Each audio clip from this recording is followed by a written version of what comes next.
This is the An Annapolis Daily News Brief, keeping you informed about the happenings in Annapolis and the area. Local news, local sports, local events, local opinion, and of course, local weather. The An Annapolis Daily News Brief starts now.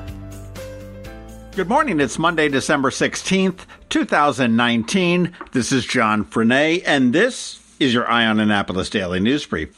9 more shopping days till Christmas, and kids, get your butt out of bed. There is not a 2-hour delay for school today. Get yourself to school. Hey, Friday afternoon, the Annapolis Police Department released a report of a scary incident that happened on Midnight Madness, which was last Thursday. A man pulled a knife on a customer at the Main Street mini market. This all went down just after 10 p.m. when the victim reported that he was inside the mini market and another customer began to act erratically. Both of them were asked to leave the store, and when they got out onto the sidewalk, Jared Mackle, 57 of Annapolis, took a knife out of his pocket and told the victim, "You don't belong here, and I will stab you up right now." Now, Gerald Mackle is known to many of us here in town as Dr. Z. Officers also recognized who they were talking about. They located Dr. Z at the intersection of Main and Conduit Street. He was confirmed as a suspect, and he did have a folding knife in his possession. He was arrested and charged with first and second degree assault. Taken to Jennifer Road, where he did have a bail hearing, was denied bail, and he is being held pending a preliminary hearing in January. Sliding up into Baltimore, an internal audit of the University of Maryland Medical Systems Board found that there was no evidence that the health system signed any type of contract with former Baltimore City Mayor Catherine Pugh before paying her $500,000 for copies of Healthy Holly. That audit also found out that nobody even bothered to read the book. Not a surprise there.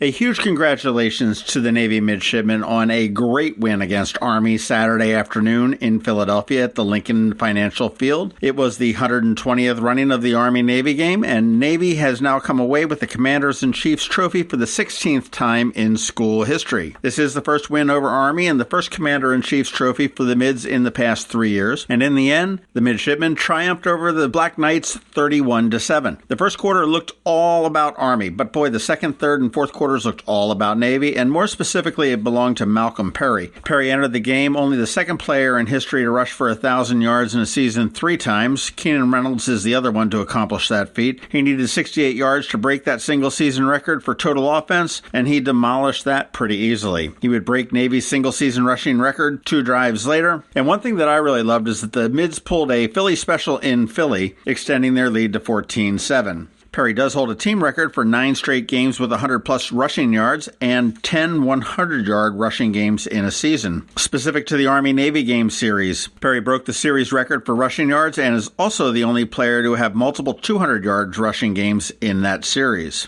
And he also has a single-game rushing record for any Army-Navy game in history. That's 120 years' worth. Not bad for a kid that was pulled literally from the stands his freshman year to come play Navy football. Congrats to the Navy midshipmen. Now it's on to K-State on December 31st in the Liberty Bowl. That game is at 7:30 p.m. Some more Navy news. Coach Ken Niumatalolo has been named the 2019 winner of the Stallings Award. And the Stallings Award is awarded annually to a college football head coach who is both a humanitarian and an exceptional coach. It's named in honor of Gene Stallings, and Niumatalolo was also named the American Athletic Conference Coach of the Year for the 3rd time. He led Navy to a 10-2 record this year, reclaimed the Commander-in-Chief's trophy, took a share of the American Athletic Conference West Division title, earned a spot in the Liberty Bowl opposite K-State, and with Saturday's win over Army, made him the winningest coach in the history of the Army-Navy game. So many congratulations to Coach Ken as well.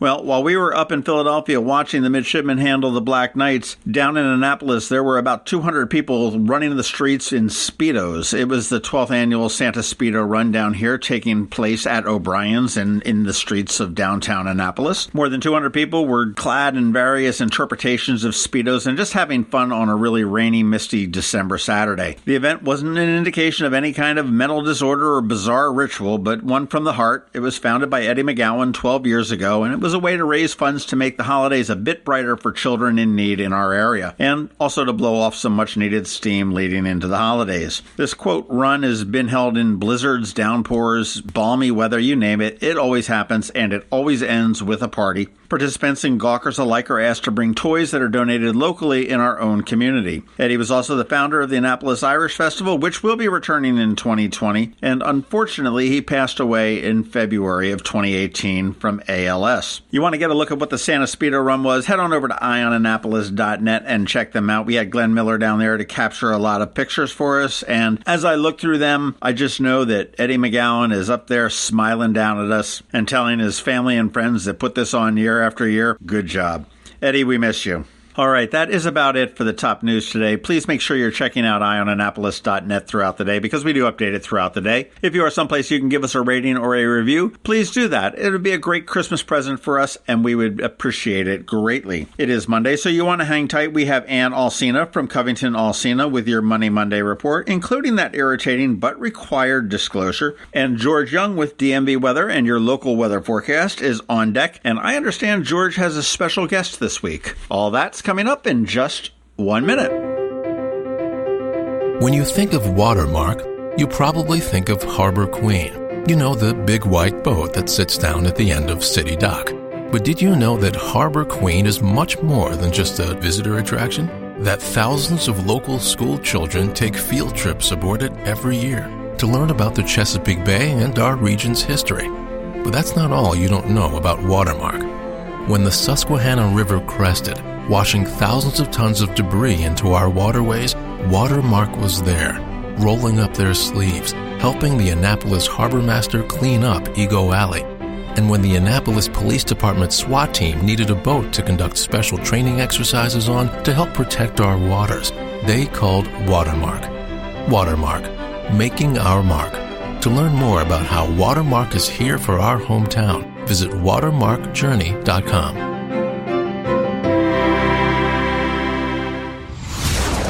Going out? You need the most up-to-date local weather. Here's George Young from DMV Weather in Annapolis with today's forecast. Hey everyone, this is George with DMV Weather, and this is your Eye on Annapolis forecast for Monday, December 16th. After a breezy but sunny day yesterday, today will bring a wintry mix to portions of the Annapolis region with a likelihood of a bit of everything this morning, including snow, sleet, maybe some freezing rain, and then all rain with highs only in the upper 30s to possibly low 40s. So be careful out there on the roads this morning, as this morning's weather has a chance to be the first real impactful winter weather event of this new winter season. In fact, we have a special guest today to tell us a bit more about it. Here's Frankie McDonald, weather forecaster and YouTube star out of Canada. Take it away, Frankie.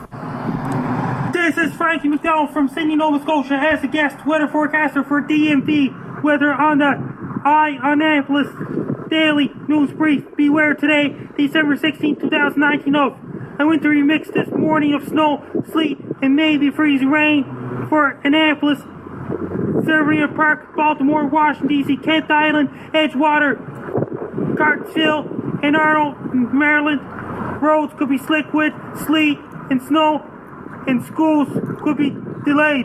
And the U.S. government might have delays, so be careful on the roads this morning across the Annapolis region. And be sure to follow me on YouTube by subscribing to my Frankie McDonald channel and get my new book on Amazon and Barnes & Noble and other places like called Be Prepared, the Frankie McDonald Guide to Life, the Weather, and everything. And also order my Frankie McDonald action doll and bobblehead from Amazon in time for Christmas. This is Frankie McDonald from Canada. Be prepared. Okay, thanks, Frankie. We'll be sure to be safe and be prepared in this region for today's weather and beyond. As for the rest of the week, rain will likely still be in the picture tomorrow before skies clear Wednesday through the end of the week, with below average temps the whole week in the upper 30s to maybe mid or upper 40s at times. And we're also tracking the next storm after that, which could impact the region late weekend or early next week, possibly with a little bit more winter weather. So stay tuned and always stay weather informed so you can be prepared. Okay, that's it for today. This is George Young of DMV Weather. Make it a great day out there, and be sure to get our free app on all of your devices by searching for DC MDVA Weather in the Apple or Google App Stores. And also follow us on Facebook and Twitter and on our website at dmvweather.com, so you can always stay weather informed. Hello, friends. This is Brian Griffiths from RedMaryland.com, inviting you to the 2020 RedMaryland.com Leadership Conference, Saturday, January the 11th, 2020 at the Doubletree Hotel in Annapolis. Confirmed speakers include Congressman Andy Harris, Commerce Secretary Kelly Schultz, Transportation Secretary Pete Ron, Senator J.B. Jennings, Senator Steve Hershey, Senator Justin Reedy, Delegate Nick Kipke, Delegate Kathy Shalega, Delegate Lauren Erican, WBAL Radio's Andrew Langer and Jerry Rogers, Maryland Federation of Republican Women President Diana Waterman, Maryland Young Republicans Chairman Maria Sophia, Lauren Bogley from the Maryland Right to Life, and so much more. Tickets are available at redmarylandconference.com. Sponsorship opportunities and vendor tables are also available. That's redmarylandconference.com. Don't miss out on your opportunity to attend the redmaryland.com Leadership Conference, Saturday, January the 11th in Annapolis. Once more, buy your tickets now at redmarylandconference.com. Your money, managing and investing it can be confusing and sometimes scary. Here to help you put your financial picture into focus is Ann Alsina from CovingtonAlsina with your Monday Money Report. This is Ann Alsina of CovingtonAlsina with your Monday Money Report. Both the Dow and S&P set new all-time highs on Thursday, largely on reports that the trade deal with China is close to being finalized. The previous week, the November jobs report was released by the Bureau of Labor Statistics, part of the Department of Labor. It showed a gain of over 250,000 jobs, with unemployment hovering around 3.5%. Strong economic data will hopefully ease some family discussions over holiday dinners. A more important conversation to have with aging parents or adult children is around estate planning. Older generations often do not want to share information about their financial position or estate plan for a variety of reasons. They may believe money should be kept private, or they may be embarrassed about their finances. They don't want to give up control, or they think people just want their money. At the same time, these are important conversations to have while everyone is still able to have them. We've posted information about 2 great books that can help start the discussion on our Facebook page for CovingtonAlsina. One soft way to start things is to talk about your own planning work. Explain you're working with an estate attorney or financial planner and want to know your parents' opinion, or what your parents did when they did their planning. If a friend or family member has had a medical crisis or passed away, mention that and ask how your mom or dad would like to have that situation handled for them. If you're the parent, we recommend sharing your overall plan and making sure everyone knows where your important legal documents are stored and keeping a list of your doctors, medications, and medical conditions. For a number of reasons, we rarely recommend sharing specific financial information unless there are capacity issues. There are a variety of organizing tools available for this, either on paper or the computer. As part of the financial planning process, we provide our clients with Everplan software. It not only allows you to enter all your financial, legal, and estate information, it also allows you to give access to family members, but at different times. For example, your medical power of attorney might have access to your medical information now, but your executor or personal representative would only be able to see legal and financial information after you've passed away. I always say I can't reduce the grief, stress, and other emotions related to a medical crisis or death of a loved one. We can, through proper planning, help keep logistics and paperwork from making things worse. If you're interested in learning more, our calendar of educational events for 2020 is up on our website, www.CovingtonAlsina.com/events. Securities offered through LPL Financial, member FINRA SIPC. Investment advice offered through Great Valley Advisor Group, a registered investment advisor. CovingtonAlsina and Great Valley Advisor Group are separate entities from LPL Financial. CovingtonAlsina and LPL Financial do not provide legal advice or services. All performance referenced is historical and is no guarantee of future results. All indices are unmanaged and may not be invested into directly.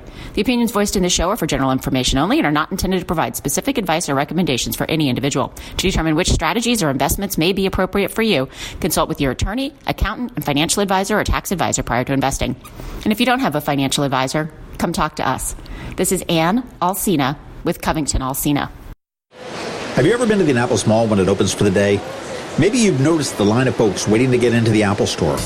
As you may know, I'm a Mac user, and today's episode of the Daily News Brief, in fact, all of the episodes of the Daily News Brief have been produced right here on my Mac computer. What you might not know about is Macmedics.